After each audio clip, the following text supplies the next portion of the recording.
Yeah, boo too. I got so far no exes. I don't want to jinx it. I don't have wood to knock on. Gosh darn it. I just jinxed myself, guys. I don't have the wood to knock on. Anyway, sorry if I'm like eating random candy. You know those Sour Patches? I love those, man. I swear. They're like the greatest. I had like 8 boxes of them and now I'm down to like 2. I didn't eat them all today. So no, I'm not a total candy fiend. But I did watch yesterday's Fear the Walking Dead episode was that 10, which is titled Do Not Disturb, which is kind of like those signs you see at a hotel, hence the where they're at. Anyways, Madison's group's at. Why every damn time? Dang it! I really don't like this curse thing. I really don't. It's like partial human nature. When you do something wrong and you have what itty bitty curse word?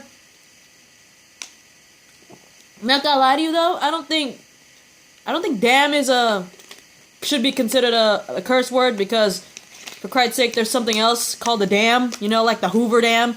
So I don't think it should be a curse word, so I'm going on technicality. I'm kidding. I'm not gonna test that theory. I'm not gonna have my channel banned. Anyway, let's get to it. This episode started off very interesting because it started off with a flashback of what seems like a wedding that took place in the very same hotel that Madison and her small group are at. That's what I was guessing when I saw it, because it kind of looked like the hotel, but it looked like the part of the hotel that we did not see yet, or something like that. I had a feeling it was part of the hotel because that's where Madison and, you know, her group are. I had a feeling, you know, this flashback has to be taking place somewhere where one of the 3 groups are at, you know, where Madison's group at, where Nick is, or maybe even Travis' small little pair. Judging by the background, I was guessing it had to be the hotel. And it kind of, in a way, introduced us to a new character. Because in this flashback, it seems like it's like a reception for a wedding, you know, a wedding reception in a banquet hall, which I'm guessing is at the beach hotel that Madison and them are at. And, you know, they're happy and everything. And then the bride and groom are all dancing. And the bride looks over to her parents. And it seems like they're arguing about something. Right? And, you know, they have the whole father come over and have the father-daughter dance. And then leaves the mother there. And this new character, which is like a lady, I think her name is Elena. Hang on for a second. Hang on. I'm sorry, guys. I was watching one of my favorite shows, and it was like the funniest scene ever. I'm sorry. You know that show, Chrisley Knows Best? I love that show. But anyway, we get introduced to this new character who I believe is the hotel manager or something like that, because she's all overseeing this wedding. And, you know, the mother of the bride's all talking to the hotel manager, who I found out the name is Elena. And it's like, oh, we're going to be leaving after this, because apparently there's, like, reports of a sickness that is spreading, and she's, like, hella worried. You know, Elena's all trying to assure her everything's safe. Nothing will happen here in this hotel. But the mother's like telling her, you know, the authorities are actually considering shutting down the border. And she wants to get all her family and the guests up north as soon as possible, right? And like, hang on. Oh my god. What the hell just happened? Hang on. I got like something wrong with my computer. Oh, nope, there it is. Okay. So Elena's trying to assure her, you know, her and the guests, everything's going to be fine. There's nothing to worry about. And when the father's dancing with his daughter, the bride, all of a sudden, I believe he has like a heart attack or a stroke or something, because he straight up collapses on the floor and they're trying to resuscitate him and everything. Well, the daughter mainly is the one resuscitating, right? And Elena's all trying to call for help on the phone, but sadly the phone lines are all dead. And as the resuscitation it fails, sadly the dad apparently dies because he quickly reanimates and bites his daughter, the bride's face. And all hell goes to loose. And then Elena, the hotel manager, grabs her nephew and flees the banquet room and straight up locks the banquet hall with all the party guests inside. And it's like, I kind of see why she did it, because it's like, it starts with the dad and he bit the daughter, so the daughter's gonna get infected. So apparently, you know, she believes the sickness, and seeing it as the father and now the daughter, she got bitten, she's like, nope, not gonna happen. So she straight up closes the banquet hall. I don't blame her on that, so it doesn't spread and it stays in one spot. But we've seen the infected and the walkers/walkers. They're pretty damn strong. So at one point it makes you think, are these the same infected that pretty much surrounded Madison and Strand in the bar? Because there was a whole lot of them, and it makes you wonder if these are the same ones, right? But anyway, we actually finally get to see after the flashback what Travis and his son Chris have been doing. And sadly enough, Travis, he hurt his feet while he was looking for Chris in the previous episodes. And he's still suffering from his injured foot, right? So he's all limping down that road with Chris. And they managed to find a car in a nearby town. So they found like a nearby town and a car that they could use, right? And, they had this little debate between each other because Travis wants to teach Chris how to hot wire the car so he knows how to do it and all that stuff. And he's like, oh, there's a restaurant over there. We could get supplies, right? And in the end, Travis relinquishes it. Chris lets Chris go look for stuff at the restaurant. And when he's there, Chris sees, like, a bunch of water and, like, a can of, like, I believe beans sitting on the counter, right? All ready to go. Which is like, hang on, hold up. I'm sorry, like I said in the previous video, my house is downright creepy. When it's, like, quiet and you're alone, it's like, you hear all kinds of snuffs. I was about to this close to curse. I had to correct myself, but I swear. Have you ever had that feeling? Like, it's like, the heck's going on, and you hear, like, noises, and you freak out, especially when you're alone. It's like... But anyway, Chris finds all this stuff on the countertop, and it should be pretty dang obvious that someone put it there because it's, like, all nice and neat in a row on the countertop, waiting to be taken. It's like, if that doesn't scream someone put it there and someone's still there, I don't know what is, because who on earth would get, like, these big jugs of water and a big can of beans, lay them out straight on the countertop, and just leave them there? Obviously, someone put them there, and they're still there because the food and water are still there, right? So, Chris takes the beans and several bottles of water and puts in his backpack, and then all of a sudden, some infected come in, right? And he kills one, and apparently the noise of the infected attracted whoever's still there because when he was at the restaurant, he actually hears some voices in the back room. So that's why he panicked and took all the stuff off the countertop. But when he killed at least one infected, the noise attracted at least one of the armed men. Apparently he's an armed man that was in the back. And one of the infected tried to attack that one guy. He saved the guy and just took off, right? While the guys are distracted dealing with the rest of the infected that went inside. Chris manages to go to his dad and tells him, drive, just drive. I don't remember if he actually told his dad why, but he's like, just drive, like, fast, right? And one of the men from the restaurant sees them race off, right?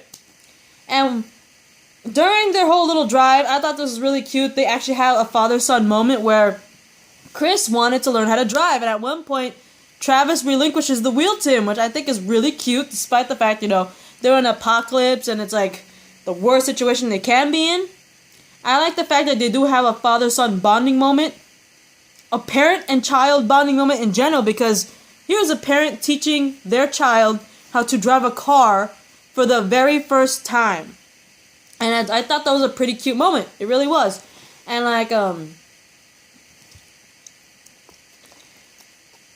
like the fact that they could have a parent and child moment like that despite the situation they're in, you know what I mean?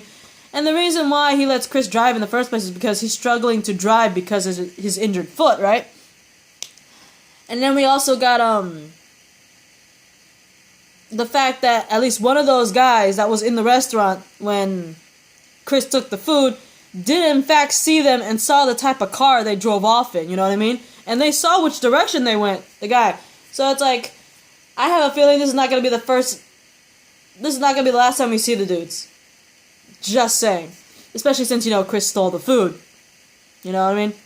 But anyway, back with Madison's group, we have Alicia, who's like hiding from the infected. We saw this in a preview in the Talking Dead episode beforehand.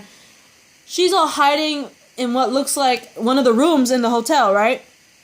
And she's playing with a bali song. That is the coolest thing in the world because I'm Filipino, and that's a Filipino knife. The bali song, aka the butterfly knife. We call it the bali song. It comes from the Philippines. Anyway, she's all like, messing with the bali song and like looking down in the peephole, seeing the infected go by, and she's like barking each time one of them comes by, right?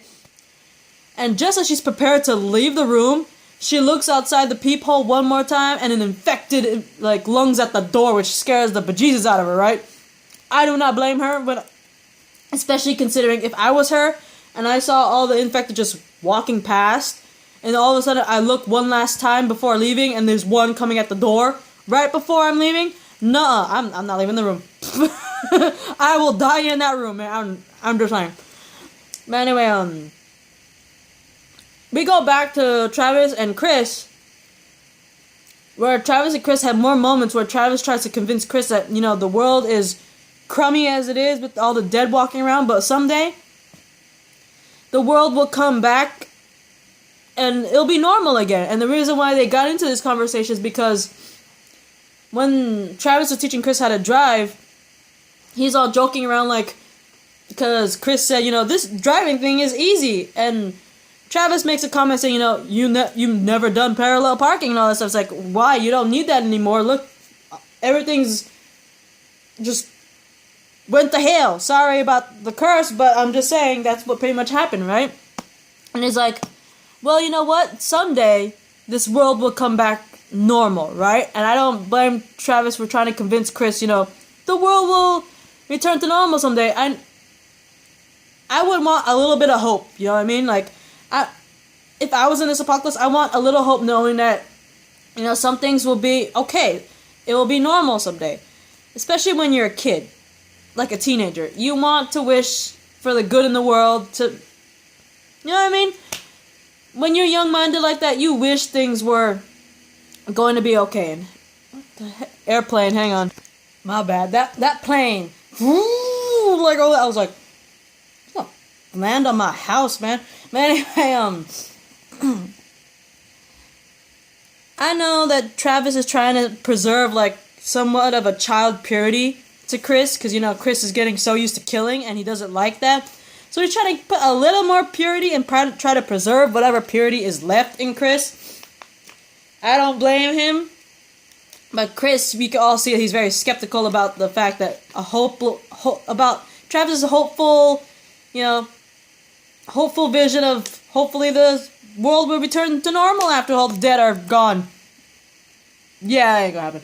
But anyway, unfortunately, the car runs out of gas and they end up pulling over, where they start like a little campfire near the road, right?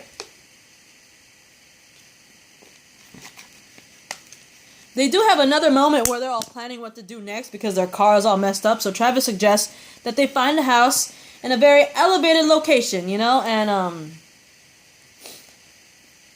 why elevated? Because it offers a good vantage point. Well, I kind of agree on. You need a good vantage point. You have to see what's out there and all that stuff. But Chris questions all that because he's like, what is our goal in long term? And I kind of agree with Chris because it's like, okay, so we find a house that's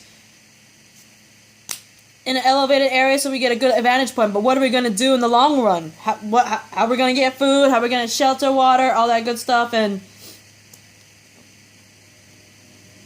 we need people, it can't be just the two of us. That's what Chris is trying to say. But as they're trying to discuss this, unfortunately, Chris sees a truck parking across the road. He's like, take out the fire and all that, and they're all trying to hide. It turns out that the truck is actually the men from the restaurant that Chris stole from. And I told you, they're gonna follow them. It's just bound to happen, right? As Chris and Travis are trying to hide,